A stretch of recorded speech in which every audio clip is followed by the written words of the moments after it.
Feature Friday. The freshest. Intriguing. Yes, that's right. You're here by popular demand. Incredible demand. We are here watching the ANUJA Kamat explanation of what is Raag.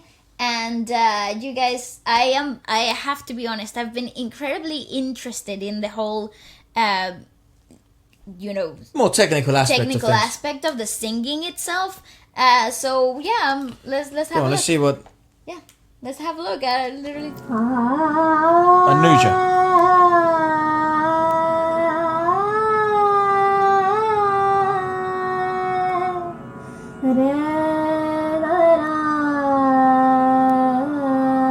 Sounds like that song Bolu.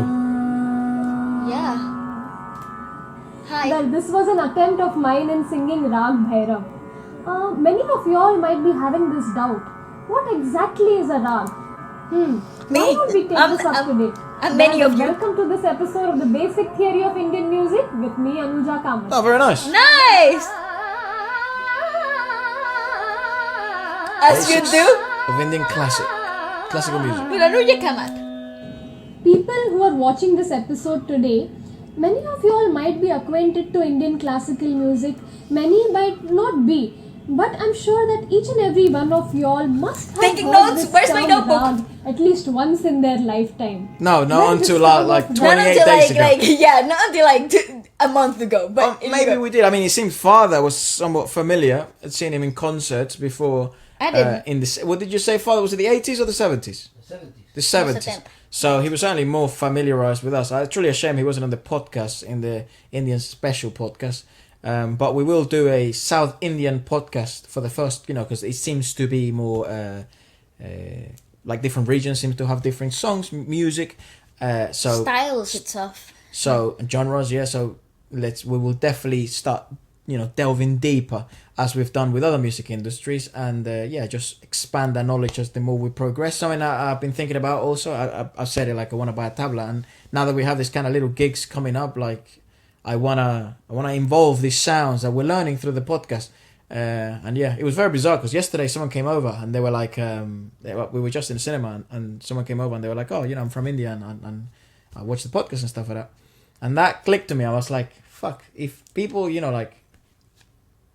imagine, how often would you get like maybe some of these pop songs that you gig on and maybe you have like tabla arrangements in there. No, but people might be able to recognize them. That's right. Because, I hear them here in London, there's people, from all over the world. So people might, you know what I mean? So I want to try and introduce little flavors of things. You've definitely done covers of certain songs that have, from different music industries. Yeah. So I want to try and bring these sort of sounds, flavors, the percussive different sounds that I'm sounds, kind of falling in love with. So go on. Yeah. Interesting. Raag is very unique to Indian classical music and it forms its backbone. In Hindustani it is called as Raag, Which is in charming. Carnatic it Yeah. is called as Ragam, and many Ragam. people also call it Raga, which is actually an anglicized version of the term Fair Raag. enough. But it all boils down to, or it all means the same thing. Now coming back to the question. Love the What transition. is Raag?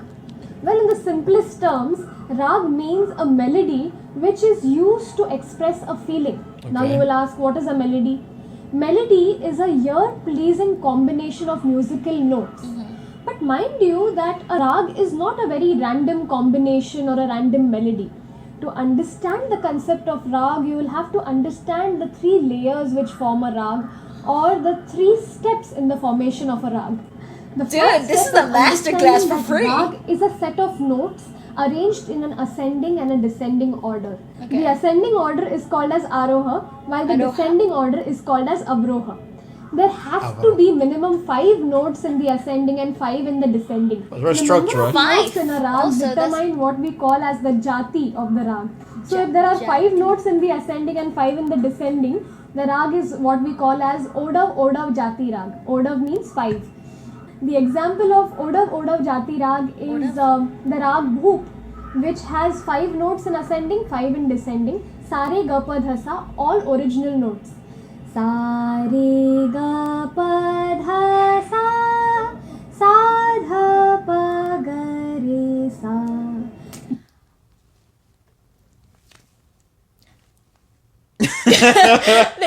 Wait, how do you memorize that? Well, it's the same as a scale for us, I would No, imagine. my brain cannot. Well, My brain cannot.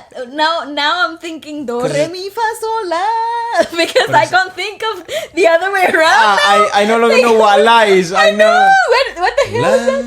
I know. Now I'm thinking this way because I just know this is messing up with my brain. Wow, go on, very intrigued. Go on. That was pretty impressive, and she did it so easily. Oh my god! Well, Do it's it the same again, as friend. do, re, mi, fa, sol, la. Si, Do it for again, us. friend. which has 5 notes in ascending, 5 in descending. Uh-huh. Sare ga pa dha sa, all original Sare. notes. Sa. Sare ga pa dha sa.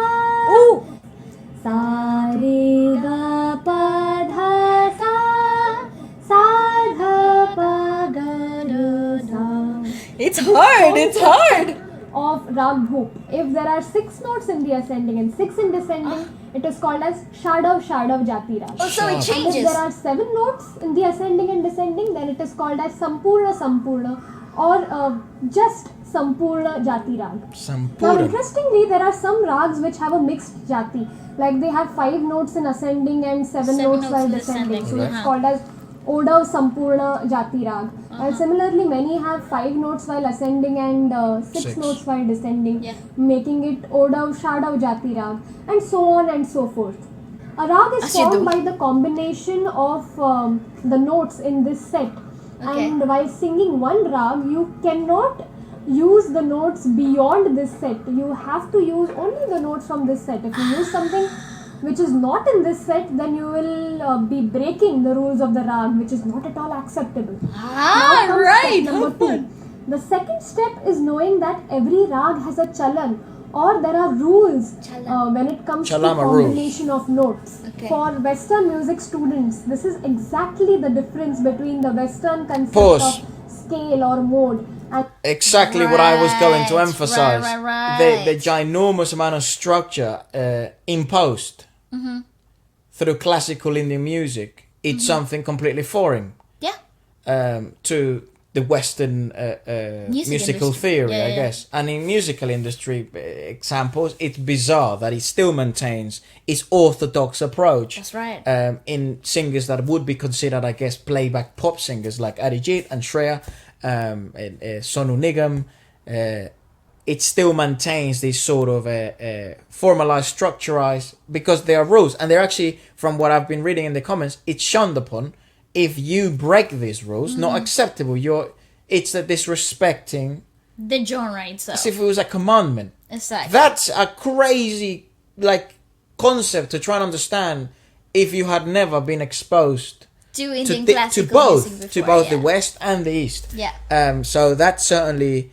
I wonder if it's the same to a certain extent in percussion, because if you were to be a classical drummer, it's not. Yeah, I mean, you wouldn't be breaking rules, but the industry has its expectations. Of course, yes. And there's certainly norms, but not rules. Yeah, they're breakable. I think that's what's interesting to me so far, right? There's laws of tempo, I guess, and signatures. That's right, but I think you have creative liberties, even though they're written in a certain way.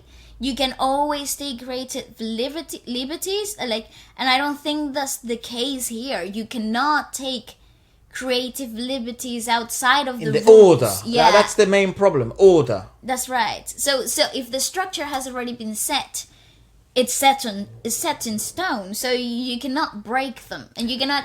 But I mean, I guess in the West as well, there are rules like you cannot be called a C scale if you're it begins in doing- A. yeah, or fair enough.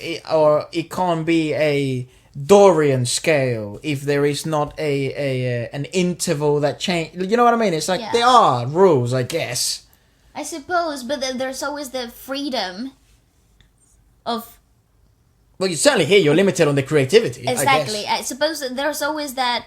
I think there are guidelines. I wouldn't call them rules in the Western music theory per se, because you can always mix and match and change and create whatever you want of. Let's see what to she's be. got to say about Chalam. Yeah, but Which is that's Chalan, which are that's the rules. rather interesting though. Like when it comes to combination of notes. For Western music students, this is exactly the difference between the Western concept of scale or mode and the Indian concept of rag.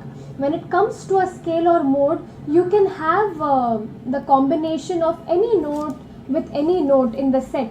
While in rag, you can't combine randomly. There are specific rules, and at the same time, there are key phrases or key combination of notes that one has to use, one cannot omit, because these phrases or combination of musical notes give makes rag it its full identity. yeah. Now, to take an example of the second step, let's take the Yeah, so Sampurna I guess you can, but then you're no longer doing rag. Exactly. Jati Rag of Yaman. Don't call which it has- rag because because it's it's Sampurna, not. it has the 7 notes.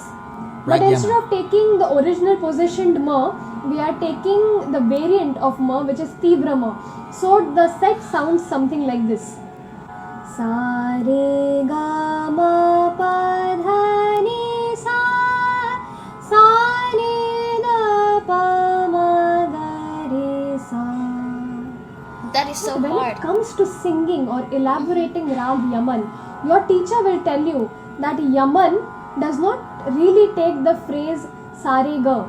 Instead, the phrase Nire Ga forms the identity of Yaman. So instead of taking Sare Ga Ma Pa, you take Nire Ga Ma Pa. Oh my god, how cool! One more such key phrase which gives Yaman its identity is the combination of the notes pa and re. So it's something like this. Mi re ga ma pa re sa.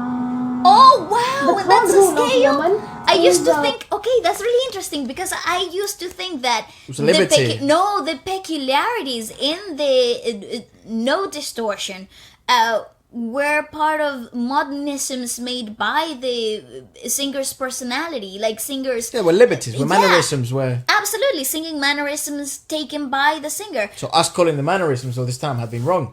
100%. So it's part of the phrasing set in rules by rag itself. And yeah, you have no space for singing mannerisms when it comes to portraying it in this manner. It is No, in the Western you have it as well.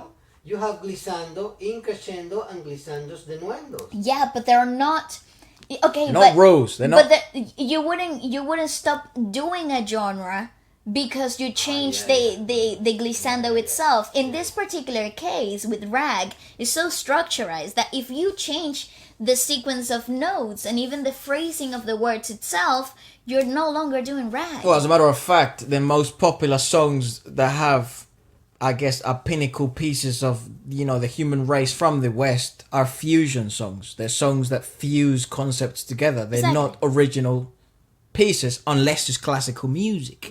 Now, here's the other thing as well, right? We are talking about Indian classical. We are talking, if we are to, and I'm no expert, neither in percussion when it comes to classical percussion. I have no idea what I barely have a grade in any musical theory, let alone classical. So Timpanis and snares are very classical instruments. no, of course, but I mean the theory aspect of it. That's unknown to me because I come from the live scene, not the academia route.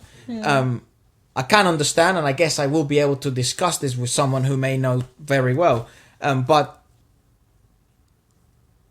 I do know it's certainly more regimented and structurized percussion in classical music from the West, without a doubt.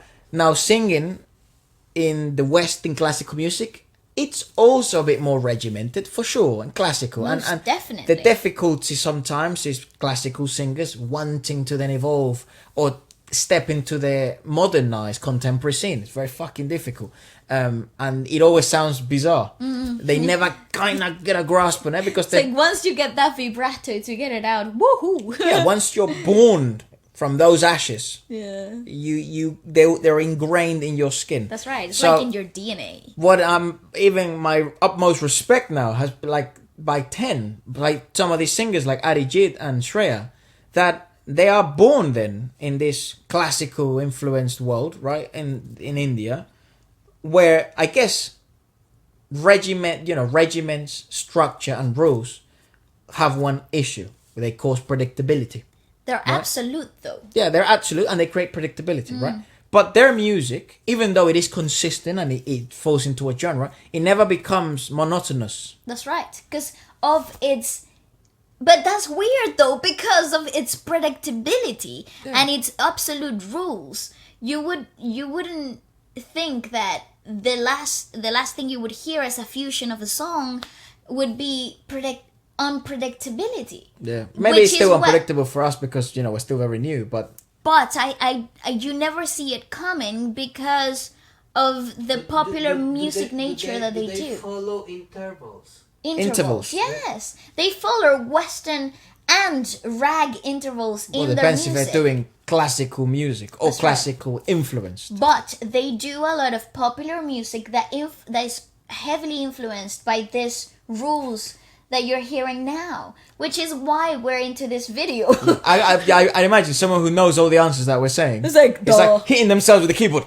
No, it's not that. So I do apologize for getting a lot of stuff wrong. Well, we're trying to figure it out live with you. Yeah, maybe it's enjoyable, hence why. I can imagine the impact that it had in the days when Bob Dylan organized the Bangladesh concert, because he met this gentleman, which is Ali Akbar and Ravi Shankar. With two different typical instruments. Indian instruments. In India. Yeah. And it was very inspirational for Bob Dylan to promote with his friends this concert and invite them as special guests. Yeah, you mentioned that before. Yeah. It's certainly I can see the what would you call it, amusement to try and learn this, and we're certainly being amused. Definitely, I want to learn. Fascinating experience. So I do apologize for getting a lot of stuff wrong. I guess the cool thing about these videos and the podcast is that you're seeing our thought process, and we're trying to verbalize as well as we can. Yeah, the learning process. So you are perhaps seeing us. Yeah, you're sitting in the classroom with us, basically. And you may know the answers, and please do share them. I truly do read everything, and I try to. It's just also a bit overwhelming because there's a lot of information that's completely new. Cool. Yeah. Probably that while you're ascending and you're going beyond per, you're not supposed to take the note per. You're supposed to omit per. So you can't sing it in this manner. Ni re ga ma pa da ni sa. Wrong. It should be Ni re ga ma da ni sa.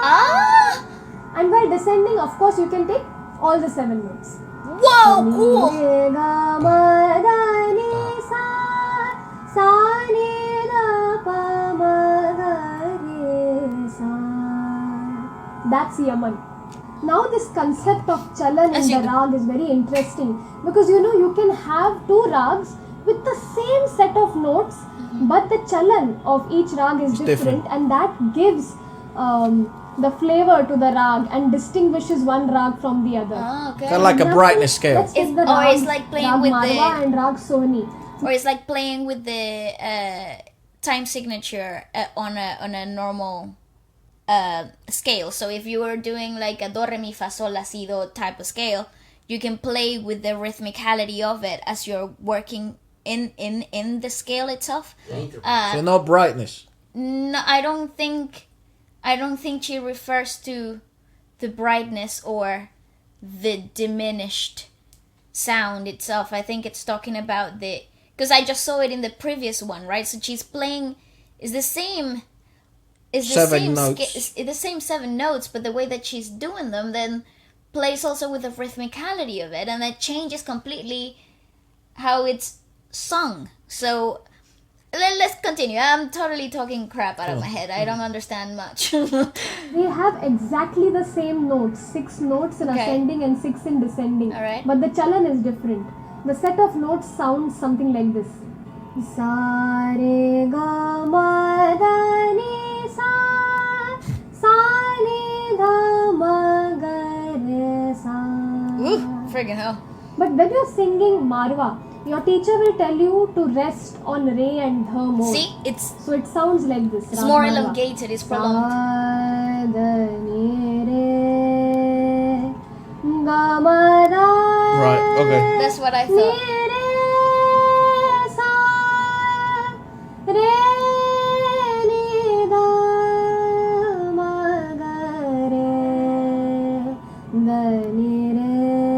Freaking hell, wow.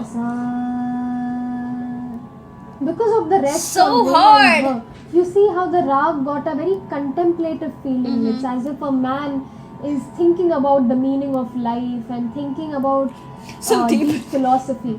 At the Holy same crap. time, with the same set of notes, you can create Raag Soni, which is a chanchal rag, which is a little restless rag, which sounds something like this. Gavadani sare sa ni ra ma ga gavada gama ga re sa gavadani sa. So when you listen to Raag Soni, you will never think of a man who is contemplating about life. Instead, you will think of a person who is a little zestful, a little bit angry, irritated, and is on his toes always. So that is how the chalan is very important, and it gives the flavor to every rag and makes the rags distinct even if they have the same notes. Okay, now that I know about step 1 and step 2, let me try singing Raag Yaman for you. I will sing the set of notes in Yaman. Okay. And definitely I'll combine the notes using the rules of the rag. Okay. Raag Yaman. Mi re ga re sa, mi re ga ma pa re sa, ga ma dha ni dha pa, ga ma dha ni sa ni dha pa ma ga re sa. Right, from a vocal standpoint, whether you want to do rag or not, learning these vocal exercises would amplify like 100% your note accuracy and your level of harmony, bro. It would totally change the game. Now I understand why a lot of Indian singers have this immense, brutal capability of really finding harmonies that are So incredibly easy. hard to see through the melody itself. For them, anyways. For them, it's like, yeah, a walk in the park because they do rag, you know. So and now I totally understand that it's actually fascinating to me. Like even if you don't, little word of advice that I'm gonna take up on myself. If you want to, you know, take a further step without actually having to dive so deep into the whole idea and law of rag itself, take this video and just try to recreate the vocal exercises that she's doing here to demonstrate how rag is done. They just given the fact that there's so many diminished and half notes and suspended notes throughout in itself in the rag scale itself. When you translate these techniques and these positionings in your larynx that become very accustomed once you've really done a lot of physical practice, they've become like muscle memory. So you can then kind of like switch on that rag brain to say something and adhere to those notes in the normal popular music that you can listen to often in the Western world. And I think you will find completely new flavors and layers to songs that you already were tired of hearing. Certainly. This is incredibly interesting, not just for the awakening of this knowledge of rag itself, but for vocal technique and perspective itself. My God, you got so much to go for. I don't know if it would be, frowned upon if you were to bring some of those sounds, right? I guess because due to ignorance, you would break the rules of rag. But you were to bring them into West music. What I'm trying to say is that finding the positionings of this diminished and suspended is actually really tough in the muscularity of the larynx itself. Yeah. So I'm not saying bring rag into popular music. I'm saying bring for the sake of exercise. Yeah, to accustom yourself to the muscular changes that are so minuscule in the larynx. These are the perfect exercises for it. I'm just thinking it more in a perhaps in a more commercial way. Of course, I suppose. You know, because let's fucking put these sounds out there. That's Absolutely, that's what I'm saying, you know, because I still can't believe I haven't heard this before. Yeah, mate, and I guess I would be what people. I wouldn't consider that myself, but what people consider as music connoisseur. Like I try to look for music everywhere. That's right. Yeah. You know what I mean? Connoisseur is a bit of a weird word because it sounds like you're eating your own shit. You know what I mean? Like you're drinking your own Kool-Aid. But it's like, well, maybe a better word would be music, I don't know, enthusiast. Yeah. You know, where you're looking for music in different parts of the world and trying to learn and stuff like that. And going a little bit deeper into their laws. Perhaps at most, like the average Joe has. But it's bizarre that even someone like us with the podcast, and we're definitely in an odd situation where we have people from all over the world that had request music from different parts of the world, and we still, you know, haven't landed on this. And it's been about, you know, I think Feature Friday podcast turned 2 about 2-3 weeks ago, 2 years old. And in 2 years of truly every day trying to discover new music, nothing. This is the first time we actually stumble upon something completely and absolutely brand new. Yeah, so I wonder. What? And I understand the Beatles' fascination with it, Bob Dylan's fascination with it, Phil Collins and his sort of take on both Arabic and then Indian and then, you know, Hispanic, and the connection. Sting, certainly one of them. So you see things come along, and this is crazy. Go on. Yeah, this is absolutely insane. But still, it didn't sound like Raag Yaman. Okay. Why? I had the same set of notes. What did they know? I used the rules of combining. But why didn't it sound like Raag Yaman? Well, at this point, the third step is very important. A Raag is not complete without the use of specific ornamentation in the Raag. In classical singing, in the singing of Raag, the ornamentation of Kanaswar is very important. What does she mean by ornamentation? The notes in a Raag are not taken plainly. No. She's explaining it. I want to hear her take on ornamentation, because is that vocal mannerisms? Is that artistic liberties? Is that where the singer actually excels at? Because I would have interpreted it, and I'm looking at the definition too, and that's how I would have interpreted it too. We would call it, they would be like los cortes in percussion. It would be the arrangements, it would be the decorations. Yeah, of course. That's what ornamentations mean. But I'm just making sure that that's what she means, because I don't know. I don't know. That's what I'm saying. I mean, maybe I'm sure she'll go into embellishments, flourishes. Yeah. So the artistic liberties, like the vocal mannerisms from the singer itself, don't know. Put it back. The ornamentation of Kanaswar is very important. Kanaswar. Now, the notes in a Raag are not taken plainly. They have kana, or the touch of other surrounding notes, and that is what gives the beauty to the note. Now, for example, I will not sing Raag Yaman plainly. Mi re ga ma pa re sa. This becomes very plain, but using the kana it becomes Mi re ga ma pa re sa. So individual choices. What did I do? Ni ga re. I actually gave the touch of ga to re. Ni ga re ga ma pa. Still structurized. Nothing is by choice here. So it's nothing is by chance. Yeah, it's. The ornamentations are just a fusion of both the notes that can become one. Or it's like playing the dragging in notes that we find often in Western music. So that dragging, the sliding into notes, but it's not artistic liberties. These are rules. These are set. I feel like structures. The way she means ornamentation, because maybe I should look at the definition again, because to me, ornamentation in music also means freedom. I don't think so. Not specifically in this manner. I think it. That's what I mean. It has to do with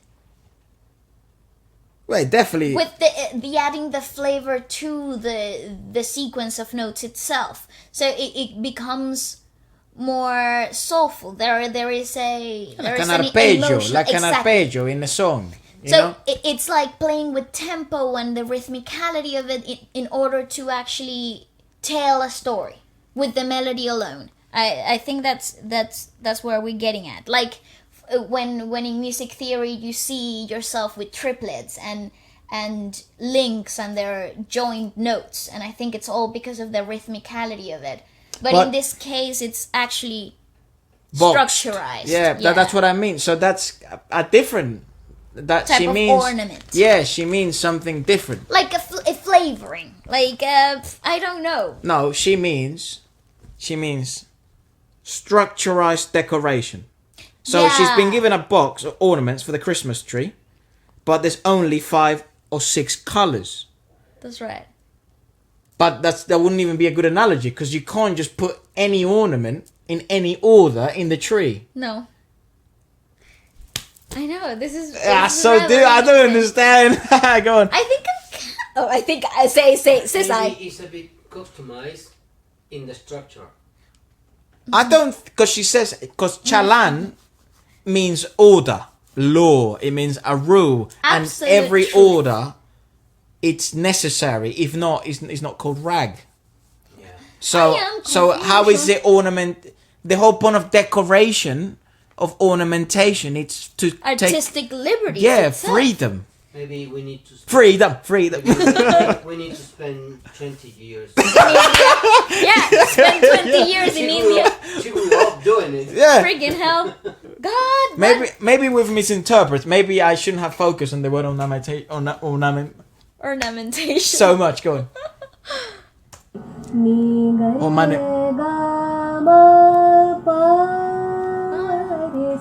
I can't do So it. when I was singing per re, I was actually taking the notes in between also. See. Pa, re, sa. So these kanaswar, or the shadow notes, or the notes that you just touch, they are not pronounced. You just touch them and say a high, little bit high, and come back. So that The is ghost the note. intricacy of singing a rag, the minute detailing, the micro notes. I agree with that statement. That Micro, increases the beauty of rag and gives it its structure. Absolutely, Just I like agree. how the human body is made up of layers, like the layer of bones, layer of muscles and tissues, and then the layer of skin, and then only it becomes a human body. Similarly, a rag is also formed of 3 layers, as we saw: the layer of the set of notes, then to add on it the layer of chalan and the layer of ornaments. These elements together, combined together, interacting with each other, will give you a rag. Well, I hope this episode was Okay. informative enough, and all the doubts that you had regarding the concept of rag have been clarified. Well, if Yes you and no. found this episode Well, I you're have a wonderful, lot, mate. You're wonderful, mate. I'm just stupid. Yeah, basically. interesting, then please do like the video, share the video, and subscribe to my channel. Yes, That's yes. all for today's episode. Anuja, I you would won love me. to see you in my coming episodes. Till then, take care and peace be with you. Oh, I love her. She's awesome. Oh, I didn't mean to do that. Sorry. What does that Sorry. mean? Peace like that. That's pretty cool. How does she do that? I don't know, but it's cool. I like her. Even her Listen, fingers made different.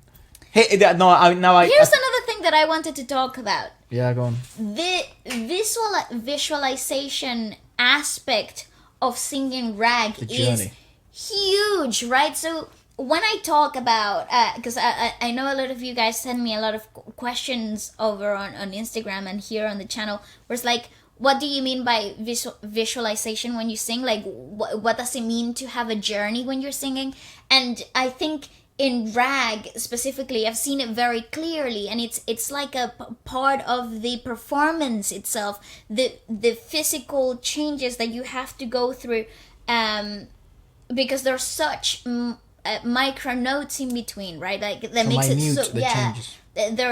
That's what enriches the whole singing experience in rag and classical Indian music itself.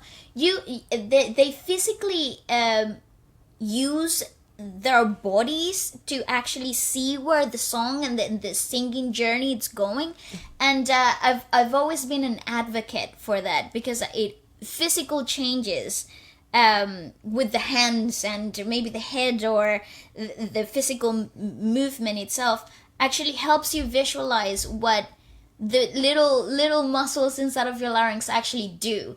And it's beautifully emphasized here, and it's not talked about, and I think it's just part of singing Indian classical music. You just have to do the hands, you just have to feel it as you do it. Physical experience just as much as it is an auditory experience. Well, but based on what she said right in the introduction of the video, Raag is an exposition and of a feeling of emotion, right? So, and it goes way beyond what you might think lyricism is. It's actually from within the scale itself that maintains the core of thought process.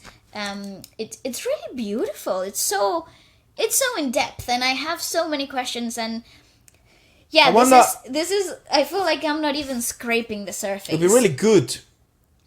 I have an idea. Anyways, let us know what you thought about it. I won't say my idea out loud yet, because we don't know. But maybe you'll see. Yeah, let us know what you thought about it, and certainly, yeah, goodbye. Yeah. Very interesting.